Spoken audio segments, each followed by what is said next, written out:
Welcome, everybody, to, as I said, a bunch of people putting on a virtual event series. I'm Daniel Golden from Boswell Book Company. It is day 4,303. Because we have so many introductions of us being in business, because we have so many introductions, I am going to forego the normal events coming up. With that said, let me pass things to say hello from Lisa Bedoin from Books and Company. All right, and I'm from Books and Company, and this is, I think, just a great community celebration of Nick Petrie and his amazing storytelling. So it's not just all of us putting together an event. I am going to pass it on to Scott Lenski from Whitefish Bay Library. Hi, everyone. My name is Scott Lenski, and I'm the Community and Adult Services Librarian at Whitefish Bay Public Library. Thanks so much to Boswell for allowing us to be part of this event. Also, thanks to Boswell and Books and Company for all they do to support literature and reading in our communities. A big congrats to Nick. Really everyone at the library has been cheering for you and Peter Ash since The Drifter, and I know we're all really excited to break into The Breaker. I'm going to pass it to Jim, Arts and Books Editor of the Milwaukee Journal Sentinel. Jim, I always really enjoy reading your recommendations, and I always make sure to keep my lists right by my desk so I can make sure we get your purchases or your suggestions for the library. Thank you, Scott. And you were probably afraid to mention that I'm also from Whitefish Bay. Didn't want to drag the library's reputation down, but it's great to be part of this event with Nick, who I knew before he was famous, but just barely, just squeaked in the week before he became a famous writer.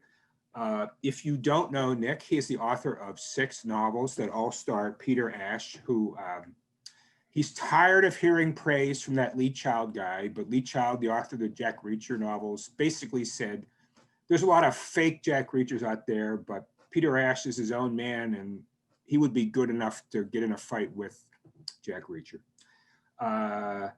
Nick made the error as a young man of going to the University of Michigan for a while, but then he got his master's in fiction from the University of Washington. He has won the ITW Thriller Award, the Barry Award, nominated for the Edgar, Anthony, and Hammond Awards. These are brand names, people, in mystery and thriller and suspense fiction. And so now he's earned the right to sit at home and dream up ways for people to hurt each other with common household objects. We're here tonight to talk about Nick's new book, The Breaker.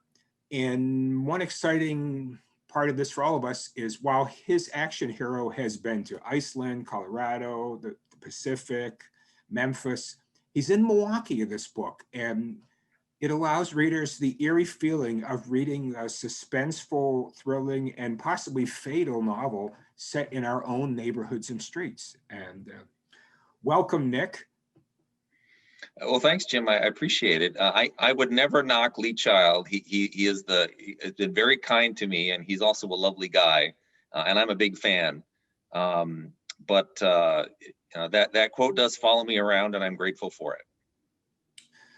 Well, before we get rolling, is it possible you have a very short excerpt of The Breaker you want to share and maybe set up a little bit the scenario of this book? Sure. Well, I'll kind of give you the beginning here. The Breaker starts with Peter living back in Milwaukee, trying to live a low-profile life. He's on the run from the law, the FBI, and Interpol both for as you mentioned in your hilarious review, having left a few bodies behind in Iceland. So he's having lunch or attempting to have lunch with Lewis and June Cassidy, his sweetheart, Lewis, his best friend, outside the public market when they see a man with an assault rifle tucked up under his jacket walking toward the market. And Peter and Lewis have to make a decision pretty quickly. So they take off after the gunman, hoping to prevent something terrible from happening. But nothing really goes as expected there. And the events that follow are stranger than Peter ever imagined, including a troubled inventor, a ruthless tech thief, a cheerful assassin, and a revolutionary technology that may change our world forever. And who would have thought you could find all that in Milwaukee? Milwaukee is a place filled with stories to be told. All right, let's talk about why set your book in Milwaukee this time around. Well, so the previous book is set in Iceland, and Peter is really alone there. And this series, there are really only three continuing characters. There's Peter Ash, there's Lewis, his best friend, and June Cassidy, his sweetheart. And you know, the wild one was really Peter against nature, and he was all by himself. And this one, I wanted to join the three back together really on the first page. And the way to do that was to set it in Milwaukee. And plus, I was feeling apparently a little lazy because it's easier to do research in the city where you live rather than have to get on a plane and go back to Iceland or someplace else. So I was trying, in part, to also make it a little easier for myself, but it never really works that way for me. Now, people may wonder, who don't always understand how long it takes to do these books. You started before the pandemic. I did. Each book, I have a 1-year contract, and it takes me somewhere between 8 and 10 months typically to write a book. So I started this book last, let's see, the fall before last, so a year and a half ago, basically. And I finished in June or July, something like that. So in fact, I had planned to actually end the book farther away than where it ends now, but at the point at which I was at the point where it was time to go do some physical research, it was kind of the peak of the bad pandemic stuff, and I didn't particularly want to get in a plane, and Margaret wouldn't be happy with me getting on a plane either, and it was too far to drive, so I had to make some choices. It worked out just fine, and I still have Texas to use as a setting sometimes. So, well, I don't want to spoil it for people who haven't read it yet and say where it ends, but I think you and I both know it ends in a state that's filled with evil people and bad drivers. So I think you picked a good location. And your setup now, Nick, means that every January we can count on a George Saunders book and a Nick Petrie book, and that helps us face this terrible month. Well, I certainly hope it helps. Are there other ways that the pandemic might have affected this story? I don't know that it affected the story so much. Yeah, I'm very lucky in that I work from home. You're seeing my office in the smallest bedroom in our house, so it didn't affect my physical life very much, but it's really hard to concentrate on something as challenging as writing a book when you're also concerned that the world might be ending. So it really, I try to take every kind of challenging situation and figure out what I can learn through surviving it, or how I can get better at what I do. And I had plenty of opportunities to kind of work on my own mental health and everything else. So for me, it's really about turning off the news. I really try when I can to no email, no social media, no podcast. I'm a big podcast guy until the work is done for the day. So the goal is to be so bored that I can't do anything other than work, and to be sitting at my desk before I really get to my coffee. So I make breakfast and make my coffee and zip upstairs and open the document, and that's it's hard to maintain that discipline when you're just checking the news all the time because there's so much happening. The other question I get is, did you think about writing the pandemic into the book? I did think about it, but then I realized how little I actually want to read about these things right now because we're living it. Yes. I write, I'm interested in the world around us, and I try to sort of build some sort of a social issue to have something to build the book around. But that's a little too much reality for me. And I'm very aware that, I read to escape. And so I don't want to inflict that storyline on anybody else right now. Yeah, if you want miserable reality, you can always turn to the Journal Sentinel. We give it to you 7 days a week. And you do an excellent job as well. Before my next question about the book, I just want to ask, is that one of Margaret's artworks behind your shoulder on the wall? It is one of Margaret's artwork. So the marvelous Margaret Anderson Petrie is an artist of many things, and that's one of hers, one of my favorites. She's got all kinds of stuff. She's also a podcaster as well. So if you're interested in the world of art, she's interviewing artists as well, and it's called Authentic Obsessions. And neither Nick nor I received any remuneration for that for Margaret. No, but I might have avoided getting slapped. All right, so you decided I wanted the gang together in this book. You know, no more man versus nature. Let's have, you know, the three amigos together. Beyond that, what was the genesis of this particular story? Well, so I always give myself sort of an assignment or two for every book. And in part, I wanted to dive a little bit more into sort of Peter and June and what their relationship is like, because it's not an easy relationship. They're crazy about each other, but it's a challenge. And Peter's always going off and getting into trouble. There's quite a bit of violence involved in his life. Violence is also a kind of a theme that goes through this series, because he was really created in his current incarnation at war in Iraq. He's a Marine Corps veteran. And you know, Peter has to just, in a way, kind of has to decide whether he is willing to inflict that on June, and June has to decide, is this really what she wants her life to be like? And in order to dive into that a little bit, there's quite a bit more of June in this book than in previous books. And I mean, it's really as much a June Cassidy book as a Peter Ash book. And that was a lot of fun to do. So that was one of my assignments. And the other assignment is that I wanted to talk about sort of technology in the modern world. And there's been a lot of news in the last 6 months or a year and a half about how the big technology companies really, you know, they control so much of the economy and so much of the, you know, kind of how the world is evolving. And it's really a couple hundred people who are making decisions that affect, you know, billions of the rest of us. And they're not making those decisions out of reasons of altruism. They're making those decisions based on their pocketbook, based on, you know, their own kind of view of how the world should proceed, whether, you know, through their economic theories or their social theories for the world. And so the idea was to sort of put that into play in the physical world. And so while it's not very exciting to have your characters, you know, on the keyboard coding, that's really no way to write an action novel. So I wanted to have that sort of manifest itself in a physical way. And that was, you know, and again, readers of the novel will see that technology does very much show up in a physical way. Couldn't June be hammering the keyboard with her fists? You know, that she could, and she's just the woman to do that as well. It's hard enough to get away with that in the movies. I don't think you can get away with that in the book.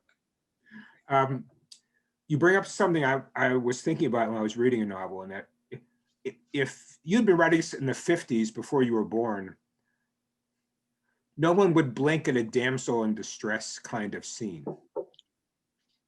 I'm going to guess you think a lot harder about, you know, do I put June or any other woman in a being rescued situation or not? And in fact, that whole Peter's protectiveness thing becomes an issue sort of between them in this book. So are you thinking at all about, well, you know, putting a woman in peril or not, or giving her the resources to fight out of it? Or do you see where I'm coming from? No, I know exactly where you're coming from. And you're absolutely right. It's something I think about a lot. And I in part, I'm trying not to repeat myself. So we have seen June in particular in Light It Up. There was a scene where she was definitely the damsel in distress, although she also got herself out of it. But you know, I come from a family of strong women. My mother is sort of a force of nature. Many of you have met Margaret, who is absolutely a force of nature, who's my sweetheart. You know, my sister, my sister-in-law, both my grandmothers were pretty ferocious in their own way. So, you know, I want to do justice to strong women, and I don't want to have any female characters who are just shrinking back and you know, depending on the kindness of strangers, as it were. Mm-hmm. So I do think about that, and I think it's it's a little bit of a tired trope in crime fiction, and it's one that we're seeing more and more writers sort of step away from. But it's hard because I mean, if you've read enough crime novels, you've seen that trope hundreds and hundreds of times. So it's hard to kind of unbake that from the DNA, certainly of all the things that I've read. Yeah. So which one of your female relatives is the role model for Fran, the neighbor in River West? Actually, that's my mother-in-law, and my mother-in-law does not have most of Fran's characteristics. My mother-in-law is 97 years old, almost 98, you know. But she does have Fran, my mother-in-law, and Fran, the character, they do share sort of a way of speaking and sort of an attitude toward the world. My mother-in-law does not use foul language at all. My mother-in-law is really a very kind of sweet, soft-spoken person. Fran in the book turns out not to be so much of those things. But it was fun sort of playing with the idea of my mother-in-law and giving her some very different characteristics. Did you enjoy researching the Scotch for those scenes? I did. There's quite a lot of deductible expenses involved with Scotch research, I'll have you know. All right, so your book opens with a big dramatic scene in the Milwaukee public market, which for a Milwaukee reader is quite an opening. And I'm just curious first, did you give them any heads up that you were setting it there, or just allow them to be pleasantly surprised by that scene? Well, I hope they're pleasantly surprised. I haven't talked to anybody there. I don't, it honestly didn't even occur to me. It probably should have occurred to me. But then what if they'd said no? So, you know, it really is better to beg forgiveness than ask permission is my general rule of thumb. And I suppose if we weren't having a pandemic, you could have a event on there after your Boswell event, of course. But right. No, we could have a wrap party for the book tour. But I found it fascinating as I'm reading this novel about Milwaukee, that obviously you have to keep in mind readers all over the world who are reading your books. And so you need to describe things that are second nature to us, what the Milwaukee public market is, what the streets or the houses in River West look like, you know, the Fifth Ward. And so does that make you sweat a little to have to write that little description of, okay, this is River West, this is the South Side? No, that's not the hard part for me. The hard part is when I'm writing about somebody else's hometown, where I really have to, I feel a real responsibility to get it right. I don't want somebody who was born and raised in Memphis to tear it down and say that idiot has no idea, you know, what Memphis is really like, or the same with Denver, or, you know, dear God, an Icelander. I began the afterword to The Wild One, which is set in Iceland, with basically an abject apology to all Icelanders for all the things I'm sure I got wrong. But, you know, I do feel that weight because, you know, when I read books set in places that I know, it drives me nuts when they don't get things right. Yeah. So, but one of the fun things about setting a book, the book back in Milwaukee, is that I get to decide which Milwaukee I'm, you know, the book takes place in, right? The first book is really kind of more of a down and out Milwaukee.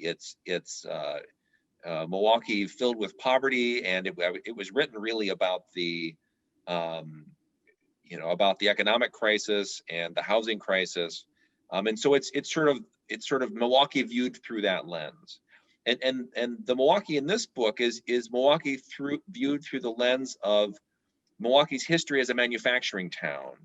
Milwaukee used to be known for decades as the machine shop to the world. So, you know, we made the things that that factories bought to make things, which is really a kind of an interesting and a unique place. Yes. And so we have all of these wonderful, skilled people here, machinists and welders, and you know, Milwaukee is really kind of an amazing town with this amazing wealth of knowledge and skill. And so I wanted to sort of celebrate that a little bit. So this is Milwaukee that makes things, you know, in lots of different ways, both new high-tech ways and very old kind of hands-on ways. And you've brought that into the 21st century here with the makerspace scenes in this book, and all these basically freelance crazy inventor people who do special things. Yeah, the makerspace is an amazing place. For those who don't know, and these are all over the country now, some variation, and they have kind of this loose alliance. But it's an all volunteer staffed place. They own a building down on the south side behind the library on KK, basically. And they people donate their old equipment, and so they have a whole section devoted to welding and metal fabrication. They have a whole section devoted to woodworking. They've got a whole section devoted to fabric crafts, people who are making, elaborate costumes for conventions. They have a computer lab where, people donate old computers and they can get taken apart, and you can build your own computer with these used components. And the people that work there that volunteer there are again, these amazingly sort of accomplished people who are just really invested in this idea that we can all be makers, we can all make things. And I really love that idea. And I've been a carpenter and a building contractor, and I really love to work with my hands, and so that idea is very near and dear to my heart. I always love friends and customers who are working on their own houses, and when I lived in Seattle, there were a bunch of us that we'd all bought really crappy houses all at the same time, and we would all go help each other. Oh, we're gonna go do windows at Chuck's house. Oh, we're all gonna go work on the roof at someone else's house. So I love that communal spirit. It's sort of the new urban barn raising. And Lewis and Peter are doing some of that themselves, aren't they? They are. Lewis has bought and they are renovating a house in Washington Heights. And the goal is, it's actually sort of a rehabilitation project for Peter. Peter is trying to figure out if he can kind of live a normal life with June and what that might look like.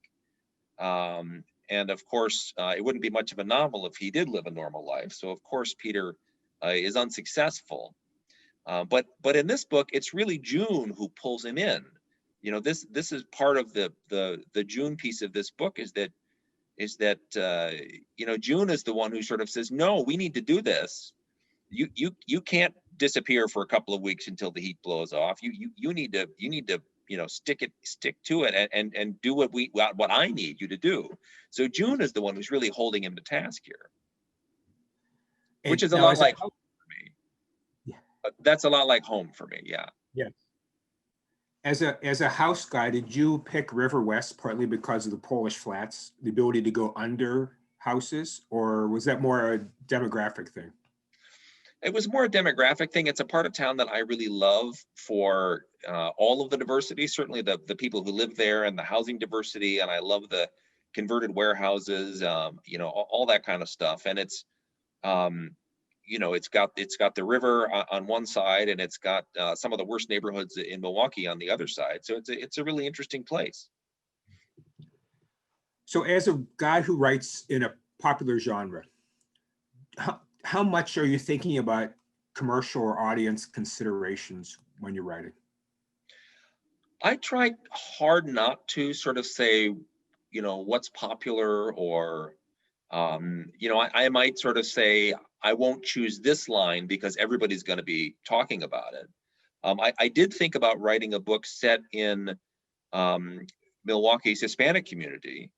But I did sort of think, well, with the election and all the politics right before this book comes out, is that something that everybody's going to be exhausted by talking about, and am I going to be absolutely sick of writing about by the time, because of all of the other stuff that's in the air? So I do think about it a little bit, but I've gotten to this point really by following my own curiosity, following the things that are interesting to me. That's still more or less what I'm doing. In fact, sometimes it's an obstacle when part of my brain, that internal critic, is like, it should be more like this, or it should be more like that. And it's kind of hard to move the story forward when I think about that too much. It's almost a different muscle. Right. No, I think it's fair to say that you've made a point of, Peter is not static.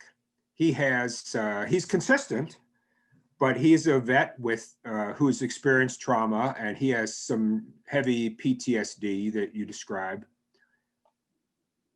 But I think it's fair to say that you've moved him along. You've shown him, at least at times, starting to grapple with it or experiencing changes in how it affects him. And how conscious is that, or do you have a plan in that regard, or how do you approach Peter and his trauma of his past? Well, I don't know that I have a plan so much as I have sort of a general direction I'm trying to go. So my goal really from not with the first book, because I never thought the first book would get published. I never thought I would ever get this far. It still sort of seems like a dream to me. But sort of starting with the second book, I really thought that what I wanted to do is to show the arc of, because in The Drifter, he's sort of at his worst. He's this almost essentially homeless. He has agency, he has a plan, but he can't be inside for more than 15 or 20 minutes at a time because his post-traumatic stress has given him claustrophobia. And so what I wanted to do was to show the not only the things that veterans can do to work on this themselves, but to show Peter's path to sort of finding another version of his life. And then of course he had a relapse in the wild one. So because this is also a factor for veterans who are trying to work through these issues, is sometimes you have a personal issue in your life and it all sort of spirals again. And I can't tell you how many of these conversations I've had with vets talking about the kind of the lifelong challenge. So Peter's never going to get cured because again, so many vets have told me that once you have been in combat, it never leaves you. That's not an experience that you move past. It's an experience you learn to live with. So Peter's never going to be a normal person, but he works hard to try to be more functional and to try to determine the direction he wants his life to go in. So that is important to me. I also think it's really hard to write a static character. I think in order to keep it fresh, to keep it interesting, I think that's a real challenge. So again, maybe I'm just being a little lazy, but I think having a protagonist that whose life evolves from book to book, and again, he's not making giant leaps necessarily from book to book, but there is this gentle arc of improvement. So I just find that to be for me personally, a more interesting way to keep myself interested in a series, and hopefully to keep my readers interested too. And for readers new to you, we should point out you're not a vet, but you work hard at the research and sensitivity end of the veteran experience. Oh, absolutely. I got started writing about vets because I had all of these clients who were coming back from overseas during the surge, and I'm somebody who had followed politics and the politics of the wars in Iraq and Afghanistan, but am a bit ashamed to admit that I hadn't thought nearly as much about the lives of veterans coming home. And so I would be, walking these young men and women around their houses and explaining to them how things work. This was when I was working as a freelance building inspector. So they're buying a house and I'm the guy that they would hire to tell them all the things that were wrong with it and how to operate the furnace and all this other stuff. And they would begin to tell me about their lives. And I've always been someone that strangers tell their stories to. I don't know if it's my face or what, but in line at the grocery store or waiting in the airport or in somebody's basement. And I think also for these veterans, I was a safe person to talk to because I wasn't one of their family or friends, and I wasn't part of their military community either. And after those 3 or 4 hours, they were never going to see me again. So they could say anything to me. And I'm really interested in people. I'm really interested in what their experiences are and how people work. So I try hard to listen. And that was the beginning of this series, was realizing that I wanted to learn more about these people and the challenges that they were facing coming home from war, and that just turned into my first book, The Drifter. Of all the new characters you created for this book, is there a favorite of yours, or someone you just loved or jumped out in the creation?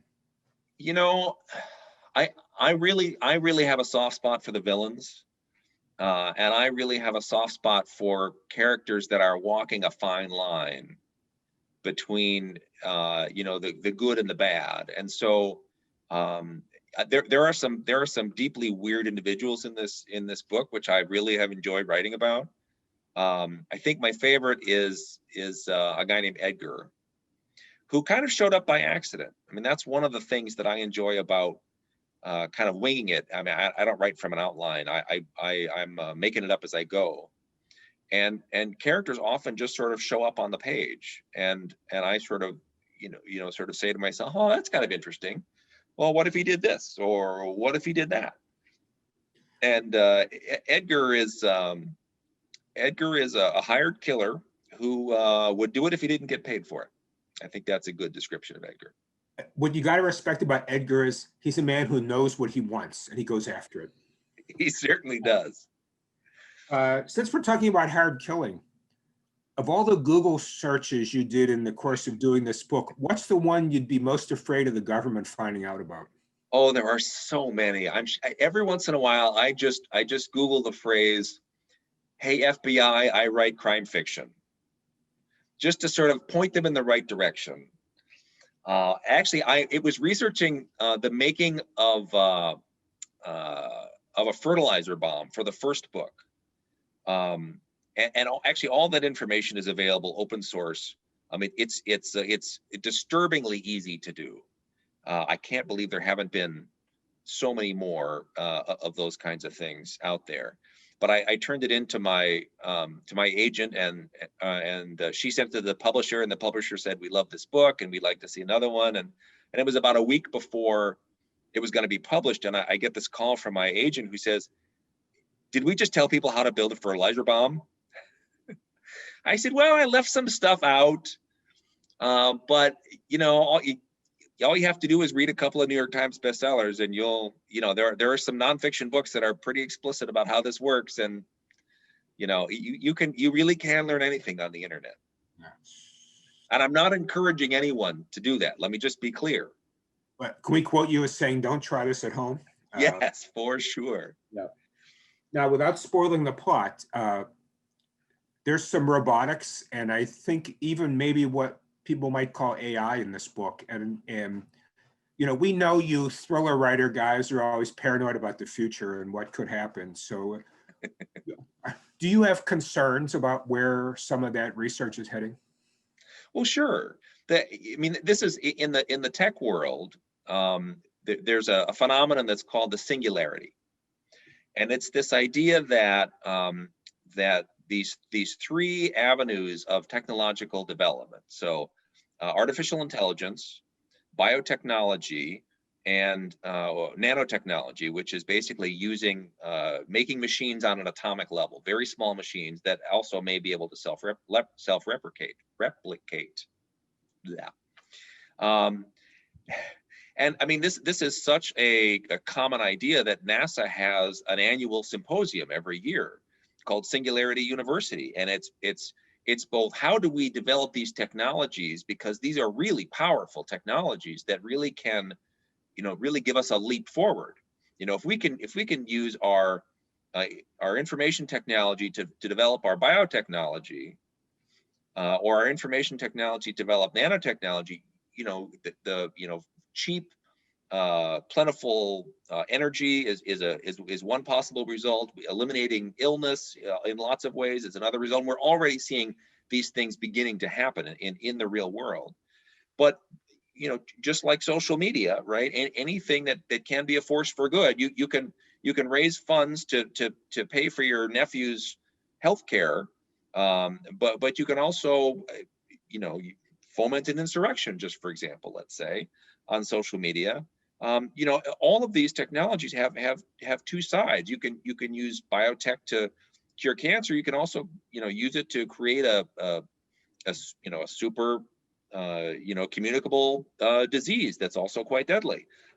So you know, it doesn't keep me up at night, but I am definitely nervous about the direction things are going to go in, and not so much for me, but certainly for my son who's 20 and who's going to be really inheriting this world. So I do think about it, and not to be, you know, a downer. This book is plenty of fun. You know, and that's my goal. This is supposed to be entertaining and not depressing. But you know, these issues are real, and we don't talk a whole lot about the responsibility. We you know, in America, we focus on how much money you can make doing something, and we don't really think about the social consequences. We don't really think about the political consequences. And I think if we maybe thought a little bit more about it, we might be a little more in control of our own evolution, as opposed to you know, our evolution controlling us. And yes, while this book is supposed to be fun, I should warn the fruit lovers that several apples are harmed in this book. Several apples are harmed in the course of this book. So what was the most difficult scene or element of this book to write? What was the most difficult scene or element? I don't know. This book was particularly hard to begin for some reason. And I knew what I wanted the scene to be, and I knew, you know, I went and walked around the market. It was easy to picture kind of how that scene would go, but I don't know if it's just fear of commitment. Beginning a book is a you know, it's a very, for me, again, I'm sure there are people who can write 2 hours a day and finish a book in 6 months, and you know, good God, I wish that were me, but it's definitely not. For me, it's kind of an odyssey. And you know, it's always, I always begin a project with a little trepidation, because once I, you know, pull the trigger on here's the situation, you know, I don't really know where it's going to go. And to me, that's you know, that beginning seemed to be an increasing challenge. And I don't know if I'm just you know, faint of heart or unwilling to leap forward, but that was a harder thing with this book than it has been before. When you finish a book, do you know, I want to go to X next, or is there a period where you don't know where you're headed next? Usually I'm about 2/3 of the way, 3/4 of the way through the book when the next book starts to sort of percolate in my brain, and it is a response usually to the book I'm working on. So like this is a very urban book, and the next book is going to be a very rural book. This is a book with sort of some kind of big fantastic ideas. The next book is going to be, I hope, kind of more personal, more intense, sort of smaller in some ways, and maybe I'm hoping with a little more emotional impact. Now, I'd be remiss if I didn't point out that a significant scene in this book is set in the place where I've worked for more than 30 years, and that's the Journal Sentinel newspaper building. And I know that you had moles that brought you inside to see how it works, but it's a very good description of the newsroom. Thank you. And the one or two things you mentioned, the notes you changed for dramatic effect, make perfect sense. I'll just say that the reporter is far better dressed than any of the male reporters I've ever worked with, but that's acceptable for fiction. You know, you don't want the real reporter's wardrobe showing up in a high-class novel like this. But that made me think, all right, you're a building guy, you're a carpenter, you're a thriller writer. When you walk in any building, you start sizing it up right away for fight scenes? Oh, well, for many things. Margaret makes fun of me because we go for a walk and I say, oh, that guy needs a new roof. Oh, that guy's chimney needs to be rebuilt. So it drives Margaret nuts. But I'm always thinking about setting. I'm always thinking about place and what kinds of settings have I not used before? How could I use a certain setting in a different way?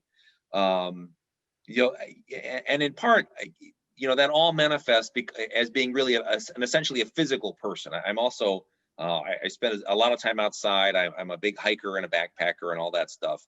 And I think that's, in part, that's why the sort of the action stuff, people like that so much, is because I really think a lot about how people move. I draw little maps of, if there's something that happens I drew a little map of the newsroom, so I could see where people were coming and going. And to me, it's really important that there be no confusion on the part of the reader, kind of what's happening, to whom, where, when. I think a lot about that piece as well.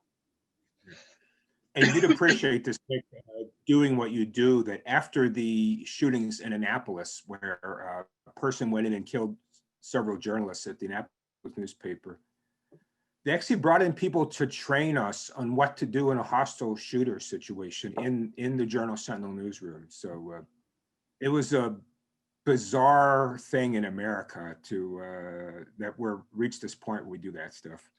Well, it's a real risk. It's an insane thing that journalists do not, that journalists are vilified, because journalism in this country is, well, across the world, this is how we hold power to account, right? Journalism, the job is to expose the lies and expose the failures of the system.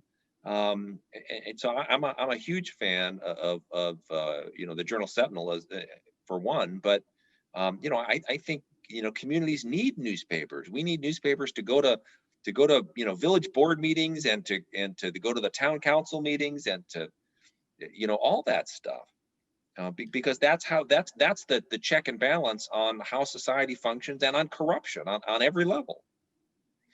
Just like we need libraries to give everybody an entree to the world of reading. Absolutely. And an internet connection. Yes. Which in the city of Milwaukee has become one of their primary functions. It's helping people have access to the digital world. Sure. So on a happier note here, one of your readers wants to know, if Peter Ash ever went to the big screen, what actor do you want to see playing him? I get this question all the time, and I don't know that I have a good answer. I think the actors that I know the best are all older than Peter is, right? Like, I'd love to see Brad Pitt do something, because I think he's a fantastic actor, but he's 20 years older than Peter is. So I think I don't quite know what the young crop of actors are. I'm a fan of. You need to ask your son that question, probably. Oh, I should, although he's an art major, so I'm sure he only sees movies in black and white. Another reader asked, will you ever write a standalone book? I think I will. I have to convince my publisher of that, but I think that's going to be after the one I'm working on now. I have these story ideas that I think are going to be a really good Peter Ash novel, but then there's no place for Peter. So clearly that's not a Peter Ash novel. That's something else. But I have probably 5 or 6 of those kind of floating around, and I have notes for those in various incarnations. And it's not that I want to stop writing Peter Ash books, but it would be fun to try to flex a different set of muscles and to do something else in a little bit of a different way.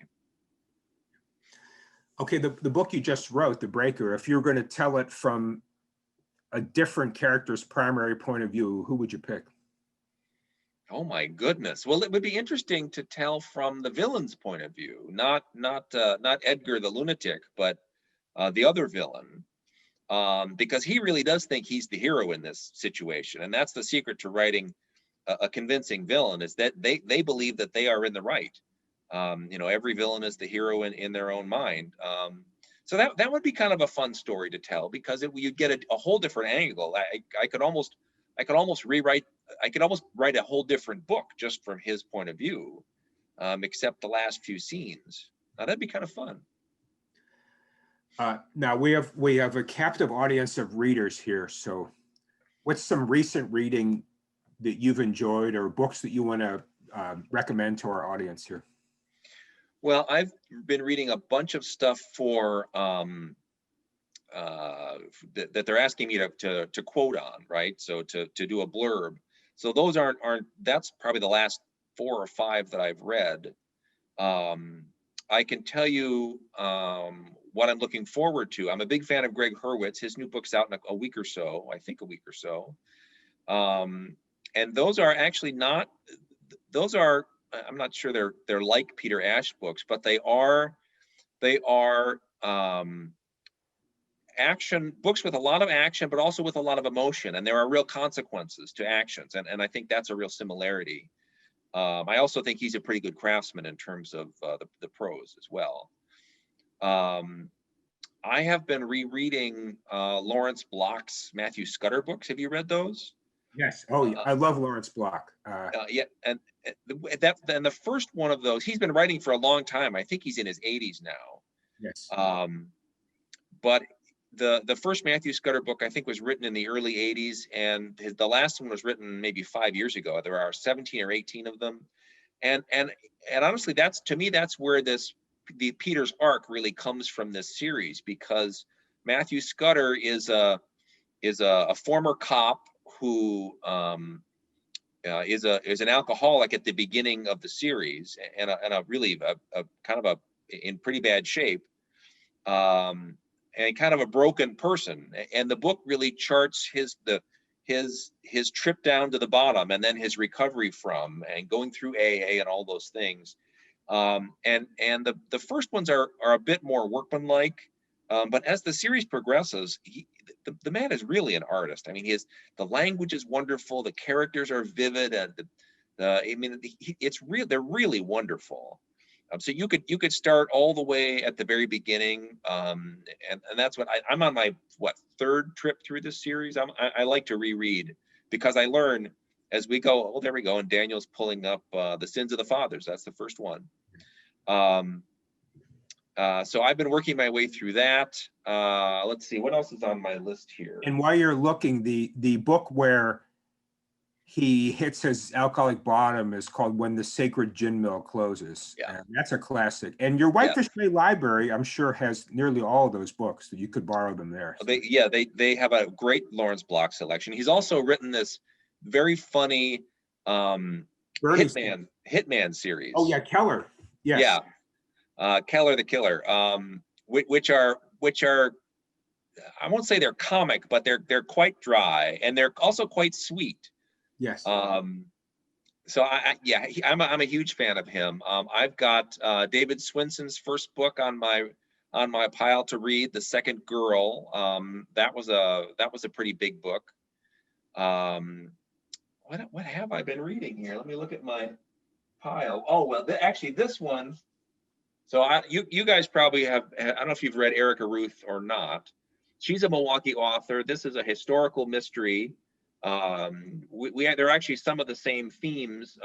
The main character also has been through some trauma in this book, but she's a wonderfully it's just so charming. This is the first in a series. The second one comes out, I believe, in March. It's super charming. The writing is crisp and clean.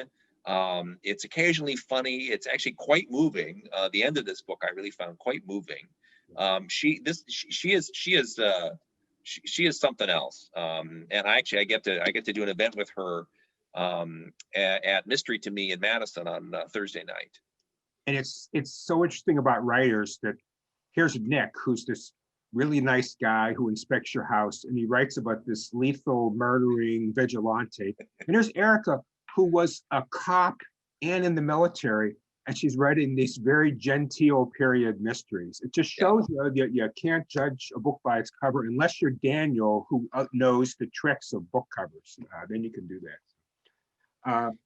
I was asked by a reader, and you opened yourself up for this, Nick. So what podcast do you like to listen to? When you're avoiding work, what podcasts are you listening to? Oh my goodness. Well, I am listening more and more these days to podcasts that are kind of about the creative process, or one of my favorites is what's it called? It's called The Moment. And Brian Koppelman is a television writer and director. He and his partner are behind the Showtime movie Billions. But he had a period where he couldn't get any work made. And so he started this podcast talking to writers and musicians about, well, it's the moment, about the moments of the pivotal moments in their careers where things went, either went south and how they recovered, or, you know, the consequences of a decision that they made. And they're very honest people. You know, this is not, you know, somebody just out, you know, chattering about whatever their new book is. This is people talking about, you know, the real challenges of a creative life. And I find that super helpful. For a long time, I thought that I was kind of doing something wrong as a writer because it wasn't getting any easier. It only got harder. And you know what I have found is that talking to more and more writers, you know, that's just it doesn't get easier. It's a hard thing to do. And the fact that I spend a couple weeks banging my head against the wall trying to figure out some, you know, some character piece or some story piece, that doesn't mean I'm a bad writer. It just means I'm a writer, because that's part of what the process is like. So I like that kind of stuff. I really love Margaret's podcast because it's the same issues, but it's from the point of view of visual artists. And I really think there are so many similarities between, you know, writers and actors and musicians and visual artists. You know, one of the best books about creativity is Twyla Tharp's autobiography. It's not really an autobiography. Her book called The Creative Habit, and it's about how she works as a choreographer. And so Margaret's podcast is with all of these visual artists who are talking about the challenges of art, and you know, there's some career stuff, and I just find it really inspiring that you know we are all trying to make something new, and it's not an easy thing. And for people who may have come in late, what's the name of Margaret's podcast again? Authentic Obsessions. I was asked a question about the dog in this book. There is a dog in this book, a very engaging dog in this book named Mingus. And you probably know that Charles Mingus's wife was from Milwaukee. I Sue did Mingus not know was from- that. Yeah, you can work that into one of the future books.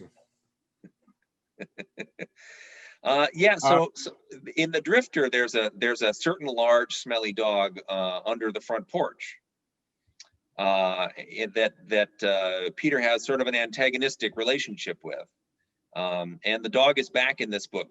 Readers have been really harassing me trying to have Mingus get another role, and that was actually another reason to bring Peter back to Milwaukee is that I could write about Mingus again, which was a lot of fun. Mingus has a pretty big personality. Well, it's always a good sign when the author names a dog after a classic jazz musician. That tells you you're in a good spot. And Well, you made me think that one of my favorite Alan First novels is the one with the dog in it. It's the one set in the Balkans, and there's a big sheepdog or some kind of dog named Melissa in the book, and I love that dog. So maybe there's something about getting dogs in your thrillers that I can't remember which book that is. I thought I've read all his stuff, I think more than once. Is it a newer one? it might have Greek or something in the title, but I think it's set in the Balkans. Or it's the Balkans, Greece area, but there is a dog in the book. Oh yeah. So and this is we're talking about a guy named Alan First who writes these historicals, these sort of World War II, very atmospheric, Yeah. you know, a lot of hats and cigarettes and dark nights, and they're really beautifully written. I have to say I'm a fan of sort of the first half of his work more than the second half of his work. But you know, if you're, and it's, you don't need to be a World War II person to read them. You know, just think about Casablanca. If you like Casablanca, you'll love these books. Well put. We don't want to wear you out because we want you to get a glass of that fine scotch before you have to get up in the morning and write again. But I'm sure there's some people who are writers or want to be writers listening tonight. What's your elevator advice for writers? Don't give up.